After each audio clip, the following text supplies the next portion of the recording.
बुद्ध के ध्यान में मग्न है, सबके दिल में शांति का वास है।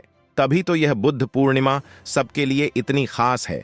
बुद्ध पूर्णिमा विश्व में सभी जगह बड़ी धूमधाम से मनाई जाती है।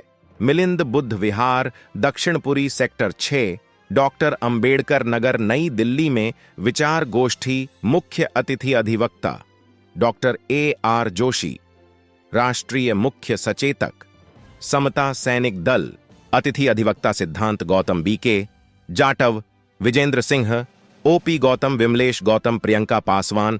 मिलन बौद्ध बिहार प्रबंधन समिति के अध्यक्ष सेवादास जयंत, उपाध्यक्ष संतराम, महासचिव मदन बंबैया, शहर सचिव मदनलाल राज, कोषाध्यक्ष प्रेम शंकर गौतम, भीष्म पाल निगम, धर्म सिंह मौर्य, रामदेव रामेश्वर दयाल, छज्जू राम, रामवती लाली, उमेश कनौजिया, सुजाता, बौद्ध चरण सिंह भारतीय। और इसी पावन बेला पर मुख्य अतिथि डॉक्टर AR जोशी, राष्ट्रीय मुख्य सचेतक समता सैनिक दल, युवा पुरुष युवा महिला को समता सैनिक दल की सदस्यता पंचशील का पत्ता पहनाकर उनका अभिवादन। श्रीमती इशरत, श्रीमती नीरू, श्रीमती रोशनी, श्रीमती सविता, श्री B गौतम, एडवोकेट ऋचा कुमारी, कृष्ण विद्या को समता सैनिक दल की सदस्यता। भगवान गौतम बुद्ध के चरणों में कोटि कोटि नमन करते हुए उसी श्रृंखला में भारत रत्न संविधान निर्माता, भारत रत्न ही नहीं बल्कि मैं कहूँगा विश्व रत्न, नारी के मुक्तिदाता, दलित, शोषित, पिछड़ों और इस पूरे भारतवर्ष के विधाता हमारे परम आदरणीय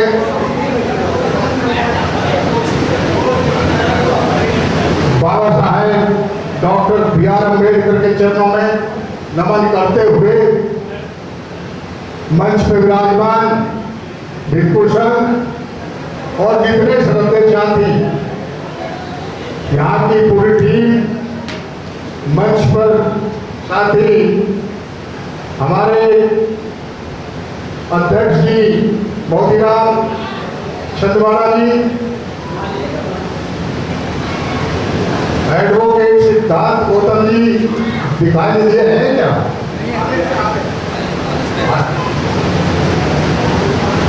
हमारे समता सैनिक दल के बहुत ही वरिष्ठ साथी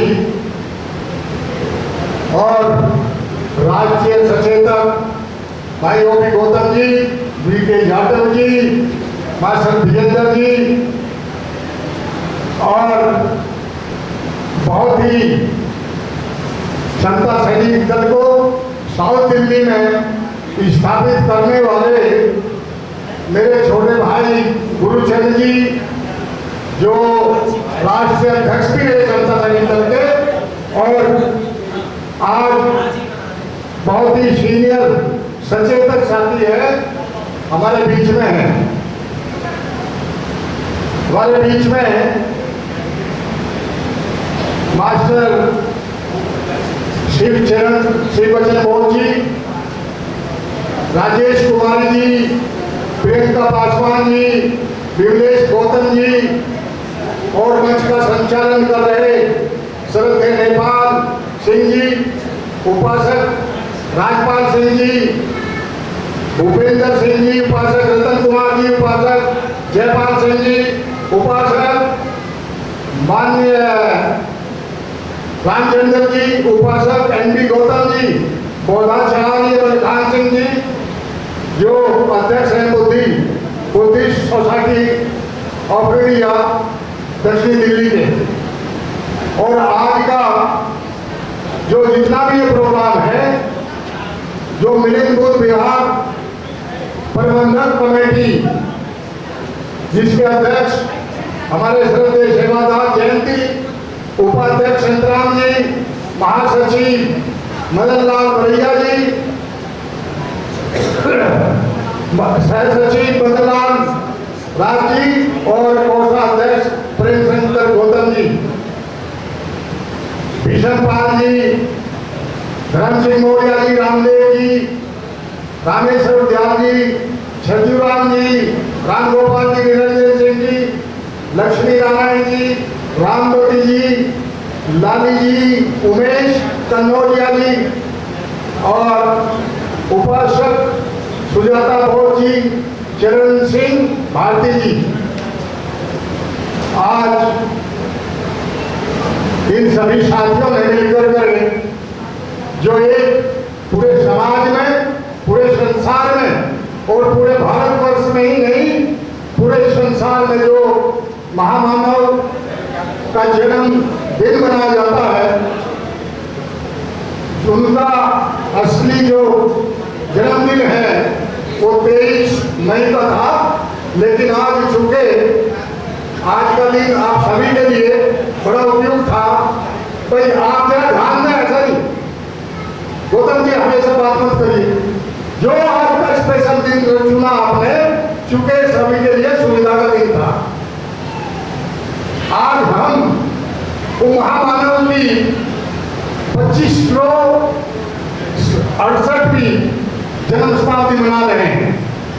एक बहुत ही खुशी का संचार है और एक और भी बहुत बेहतर चीज जो आपको अभी हमारे श्रद्धेय सेवादार जी ने बताई कि पूरे वर्ल्ड में जो एक कम्युनिटी और धार्मिक जो धर्मों की जहां भी एक उनको ये देखा गया, असेस किया गया कि पूरे वर्ल्ड में कौन सा धर्म अच्छा है और किसमें सरलता है, कौन मानव के कल्याण की बात करता है, उस धर्म को, उस धर्म में मतलब वो धर्म को नंबर 1 पूरे वर्ल्ड का बता गया। ये हम सभी के लिए बहुत खुशी की बात है। साथियों, ऐसे तो रोज ही हम बात करते हैं बौद्ध धर्म की क्या विशेषताएं हैं, बौद्ध धर्म को क्यों मानना चाहिए। सबसे बड़ी बात यह है कि बौद्ध धर्म पाखंड के खिलाफ है, बौद्ध धर्म आडंबर के खिलाफ है, बौद्ध धर्म उन सब कुरीतियों के खिलाफ है जिन कुरीतियों ने हमको सदा से और इस समाज को गुलाम रखा। ये एक साइंटिफिक धर्म है, वैज्ञानिक धर्म है। वो कहते हैं कि किसी चीज को जब न मानो कि वो किसी बड़े महापुरुष ने कही, किसी चीज को इसलिए भी मत मानो कि वो बहुत बड़े एक उसमें लिखी गई है, बहुत बड़े धार्मिक बुक में लिखी गई है, और किसी चीज को तब भी मत मानो कि ये प्रेसिडेंट है, सदियों से चली आ रही है, बहुत लोग मानते आए हैं। भगवान बुद्ध ने इस चीज का विरोध किया और ये कहा कि किसी चीज को आप तब मानिए जब वो साइंटिफिक या वैज्ञानिक कसौटी पर खरी उतरती है और साबित करती है।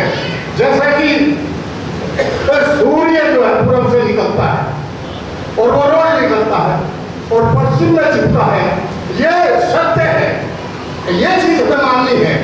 हमें ये नहीं मानना है कि आया कोई और सूर्य को अपने मुंह में दबा करके चल दिया, दैट इज आवर।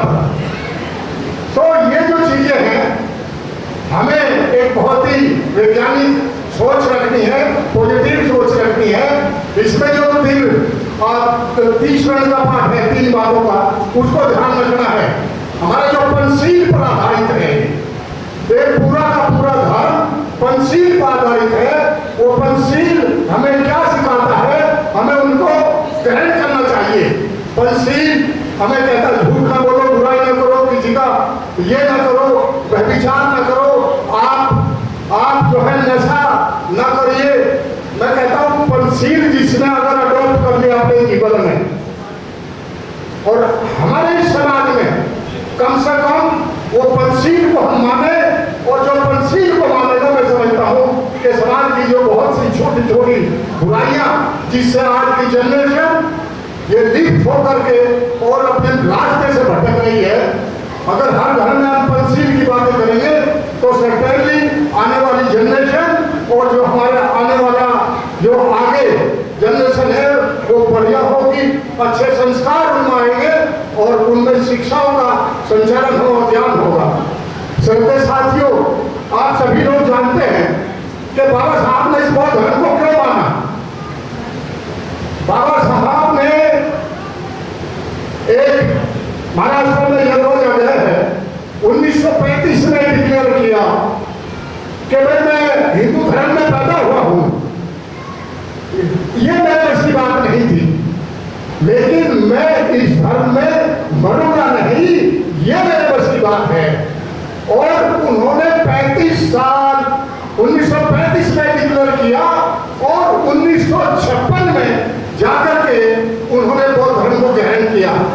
सबके साथियों, आप समझते हो इतना समय क्यों लगा?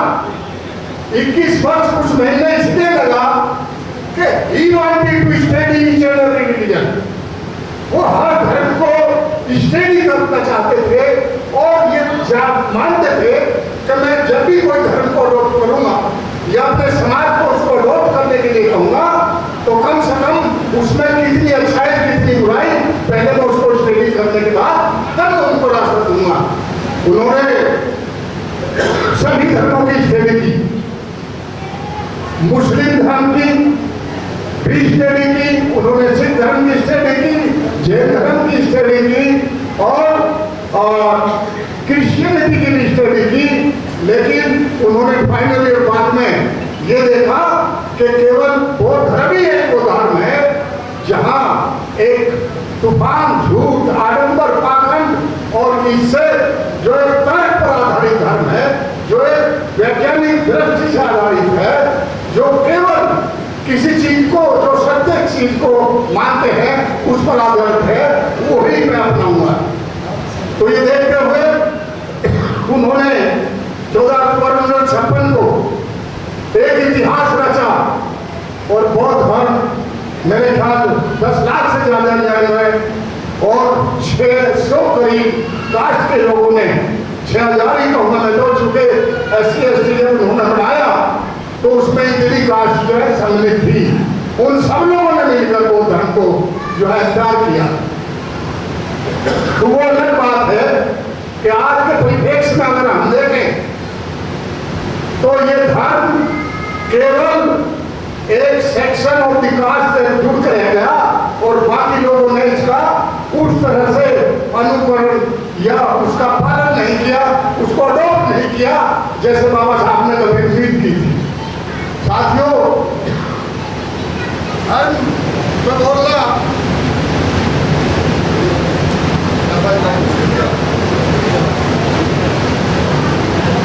बैटरी खत्म हो गई सर, इसकी बैटरी खत्म हो गई।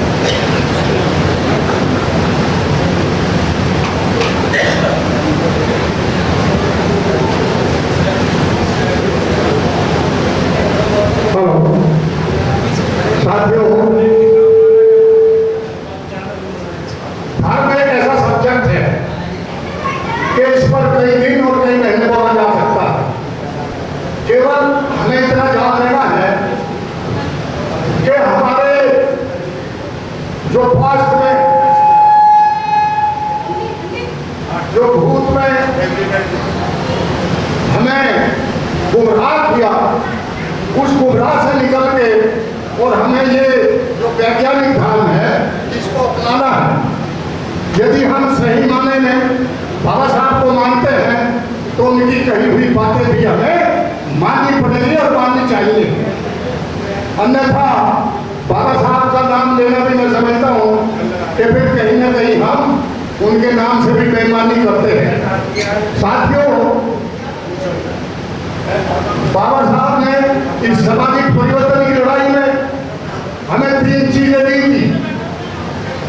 एक, समाज की रक्षा सुरक्षा के लिए मास्टर जी, एक हमारी सामाजिक रक्षा सुरक्षा के लिए समता सैनिक दल, और एक हमें धर्म दिया क्योंकि वो समझते थे कि अगर इस समाज को एक छाते के नीचे रखना है तो हमें एक धर्म इनको देना पड़ेगा।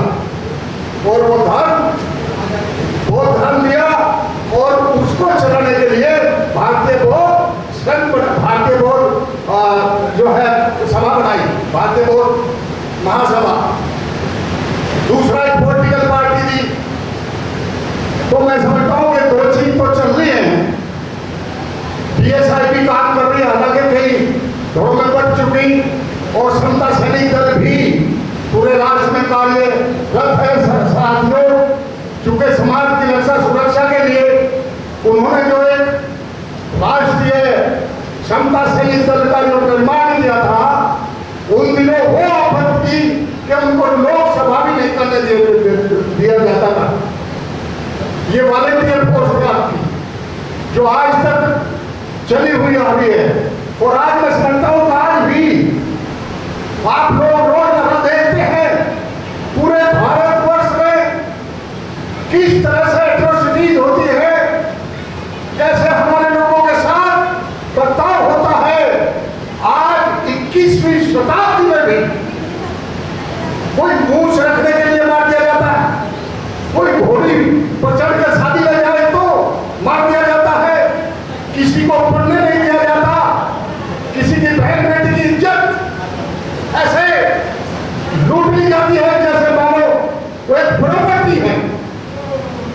कोई व्यक्ति अगर कहीं थोड़ा ठीक है तो उसको जिस तरह से भी उस पर तारीफ किया जाता है। अभी रिसेंट घटना हुई मेरठ में, आपने सबने सुना होगा, एक जो अपना लेबर मिस्त्री जिसने काम किया किसी बिल्डिंग बनाने का, वो अपनी मेहनत मान ले गया तो उसको लटका के फिर पेट पर लटका करके उसको हाथों में कील ठोक दी गई और उसको वहीं मार दिया गया। साथियों, इस तरह की घटनाएं, एक छोटा बच्चा अगर स्कूल में घड़े से पानी पी लेता है, उसका ही टीचर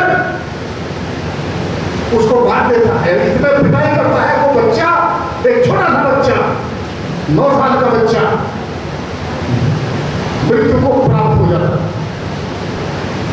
ये ऐसी घटनाएं किसी दूसरी कास्ट के साथ क्यों नहीं होती? आपको सबको बैठकर सोचना होगा, कभी आपको ये अवलोकन करना होगा, आपको ये सोचना होगा कि किसी जाट के साथ, किसी सरदार के साथ, किसी और दूसरे के साथ ये ऐसी घटनाएं क्यों नहीं होती, केवल इसी समाज के साथ क्यों होती है? उन्हें मालूम है ये इसलिए होती है कि समाज संगठित नहीं है, ये समाज संगठित नहीं है। बाबा साहब ने जो सिखाया पढ़ाया आज हो गया रहा, उनके नाम से लाखों संगठन तो बन गए, जागृत भी हो गए, सब लोग समझते हैं कि हम बाबा साहब के अनुयायी हैं, लेकिन कोई भी व्यक्ति एक दूसरे संगठन के साथ हाथ कंधे से कंधा मिलाकर नहीं चलना चाहता। वो कहता है कि वो मेरे झंडे के नीचे आए तो बात बने। साथियों, ये जो टीम यहाँ समता सैनिक दल की बैठी है और पूरे भारतवर्ष में बैठी है, हम लोग भी ऐसा नहीं थे, हम कैपेबल थे, अभी भी हैं, हम भी संगठन बना सकते थे, लेकिन नहीं, हम इस बाबा साहब के संगठन से इसलिए जुड़े हैं कि हम बाबा साहब को अपना सब कुछ मानते हैं, इसलिए इस संगठन को हम छोड़ना आज तक किए। लोगों ने पार्टी बनाई, लोगों ने 3 दिन संगठन में काम किया, छोड़ के भाग गए, फिर पार्टी बना ली, फिर 10, 20, 50, 100 लोगों पर मुकदमे और फिर अपना मामला बढ़ता गया। साथियों, आज हमारी पार्टियां भी, मुझे नहीं कहना चाहिए, लेकिन आज दलितों के नाम से जितनी भी पार्टी बनी हुई है वो भी हमें धोखा दे रही है, एक्सपायर्ड, वो हमें बेचने का भी काम कर रहे हैं, इनडायरेक्टली और डायरेक्टली। ये चीजें आपको समझनी है। अगर आप इन चीजों को नहीं समझेंगे तो उसी तरह से हम उसी तरह से पिछते चले जाएंगे और बर्बाद होते चले जाएंगे। कोई हमें नहीं आएगा, कोई बचाने नहीं आएगा। अगर हम तथागत को मानते हैं, ये कहते हैं अगर भैया अब ठीक हो, अपने अपने आप देखो, तो कब देखोगे? आपका संगठन चाहिए बहुत मजबूत, महान संगठन चाहिए, बहुत से संगठनों को जाकर संगठन चाहिए, और वह संगठन केवल समता सैनिक दल का संगठन है जो आपके हक हकूक की लड़ाई लड़ने का काम पूरे भारतवर्ष में करता है। हमने, अगर मैं आज यहाँ खड़ा होकर गिनाने लगूं, सर्विस में रहते हुए भी नेवर मदर अबाउट सर्विस, और जहां जहां भी यूनिवर्सिटी होती थी, इररेस्पेक्टिव ऑफ एनी स्टेट, चाहे वो राजस्थान में थी, मध्य प्रदेश में थी, उत्तर प्रदेश में थी, पंजाब में थी, वहां पूरी टीम जाती थी हमारी, हम गए हैं पर्सनली। कोई ऐसा करने से क्या होता है? जो पीड़ित व्यक्ति है, जब आप 100 आदमी उसके पास घर पर जाकर खड़े हो जाते हैं तो उसको एक हिम्मत मिलती है और सोचता है कि somebody is there to look after us,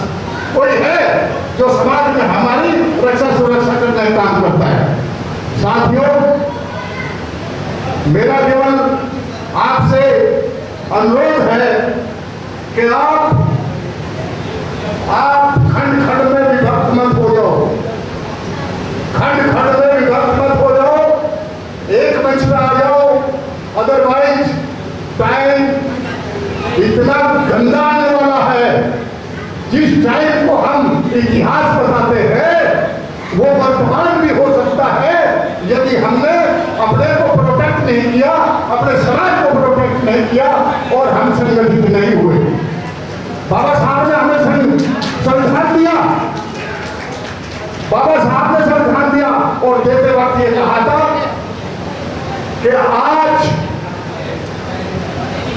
ये मैं संविधान जो दे रहा हूं इसमें सामाजिक राजनीतिक आधार पर तो एक वोट का एक व्यक्ति का अधिकार होगा, लेकिन सामाजिक और आर्थिक दृष्टि से हम इस संविधान को नकारेंगे। और यदि ये लंबा चलता गया, बहुत लंबा, तो जिन लोगों के लिए संविधान बना, जितनी भी संकटनाइयों से संविधान बनाया गया, वो दिन दूर नहीं यही लोग इसे मानने से मना कर देंगे। उनका मतलब ये था कि इस देश का जो संचालक है, जो संविधान को चलाएगा, अगर उसकी नीयत ठीक नहीं है, वो सामाजिक दृष्टि जो सामाजिक असमानता को मेंटेन रखता है, बहुत देर तक मेंटेन रखेगा, तो लोग उससे प्रताड़ित हो जाएंगे। आर्थिक दृष्टि से आप समझ सकते हैं कि आर्थिक दृष्टि और सामाजिक दृष्टि आज संविधान को लागे हुए 75 साल हो गए, लेकिन जो ये दोनों चीजें हैं वो आज भी एग्जिस्ट करती है, सामाजिक दृष्टि से भी और आर्थिक दृष्टि से भी। ये टोटल समाज को कहीं समानता नहीं मिली और उसका कारण केवल दूसरे नहीं, हम भी हैं। इसमें हमारा भी रोल हम लेना भी नहीं जानते, हम संगठित नहीं होते। तो साथियों, संविधान पर भी आफत जैसा सुना जा रहा है, सभी पॉलिटिकल पार्टी करियर आरक्षण को बचाएंगे,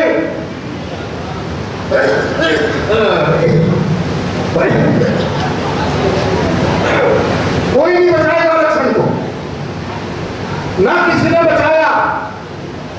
ये सब 1 जून तक है, उसके बाद किसी की आवाज नहीं आएगी, आरक्षण को हमें बचाना है। मैं सबके लिए कह रहा हूं, किसी एक पार्टी के लिए नहीं कह रहा हूं, क्योंकि आरक्षण को हमने बहुत गहराई से पढ़ा, इसका इम्प्लीमेंटेशन बहुत गहराई से पढ़ा। 10-10 लाख बैकलॉग पड़ा हुआ है नौकरियों में। एक नौकरियों में तो थोड़ा आरक्षण था, या राजनीतिक उसमें थोड़ा ये है। बाकी दोस्तों, जो भी पार्टी आई इस समाज को गुमराह करने के आई। कोई कॉन्ट्रैक्ट प्रथा पे चला गया, जब कॉन्ट्रैक्ट प्रथा होती है तो सट्टे आपको कुछ नहीं मिलने वाला। जब लोग बाहर से लिए जाते हैं, जहां आपकी सर्विस में कॉम्पिटिटिव दे रहे यूपीएससी से लोग आते थे, उसमें भी एमएनसी से जब कॉन्ट्रैक्ट पर लोग ले जाते हैं, तो फिर संविधान कहां बचा है? संविधान तो आज जैसे जाते, मैं समझता हूं लोगों ने इसको ऑलमोस्ट खत्म ही कर दिया है।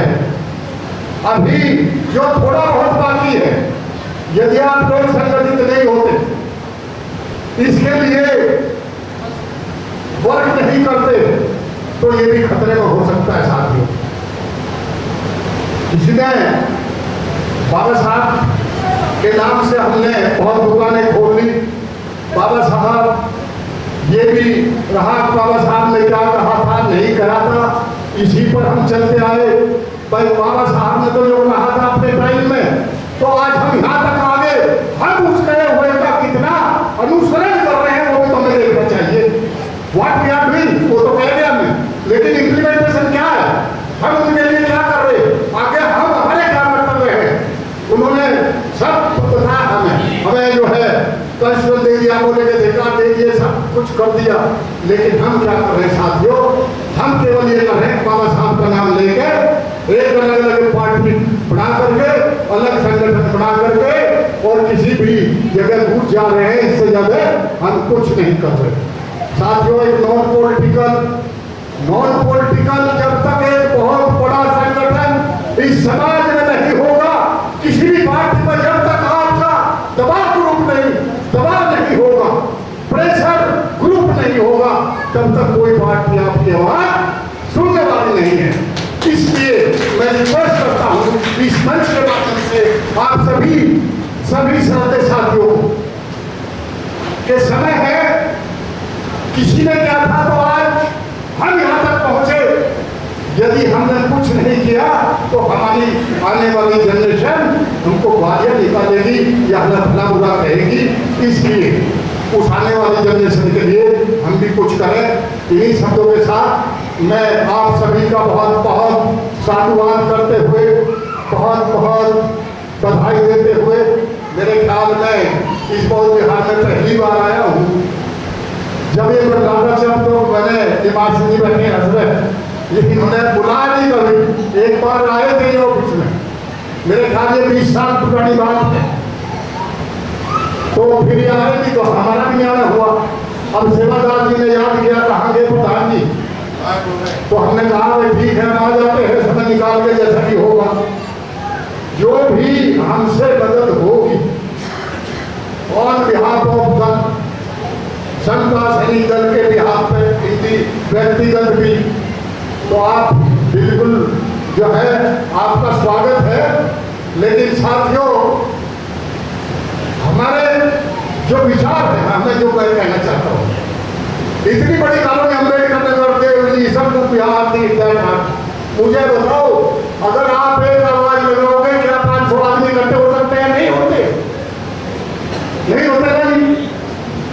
इतनी बड़े एरिया में जहां आप MP MLA बना के दुनिया को भेजते हो, और जब समाज की आवाज कहीं जंतर मंतर पर कोई उठाता है और यहां से अगर 1000-2000 आदमी भी ना पहुंचे तो बड़े शर्म की बात है, बड़े शर्म की बात है।